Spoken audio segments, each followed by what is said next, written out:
Hari ni selepas raya kita lepak di sana, lepak mamak, tapi dah sampai mamak tak tahu pula nak order apa.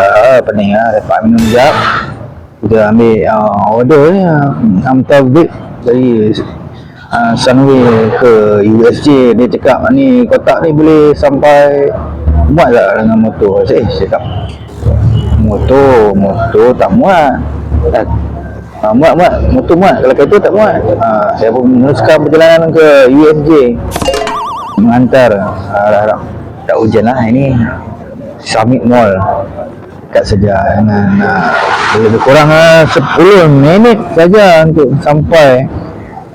Lampu isyarat kita tengok kiri kanan sudah jalan ke belum. Lampu masih lagi berwarna merah. Okay, tunggu sebentar ya. 1, 2, 3, hijau. Ya, hijau. Kita langgar lagi lampu hijau. Okey, kedai vape ni berdekatan dengan kedai nombor ekor. Kita sudah hantar kepada tuan punya barang. Kemudian kita pergi mengambil job yang seterusnya. Okey, lama cuaca dah hujan pula ni. Macam mana nak ambil hujan? Tak jadi ambil barang lah. Kita lepak makan dulu dalam Summit Mall. Nasi ayam lebih kurang RM7 je. Okay. Sudah malam kita tiba-tiba rajin pula nak ambil job malam untuk cover makan tadi. Cover makan. Okay, kita ambil barang di Sunway, hantar ke Sungai Way. Ini One City, Kawan City. Apa nama mall ni? Di apa nama mall dah. Aku pergi job yang kedua pula.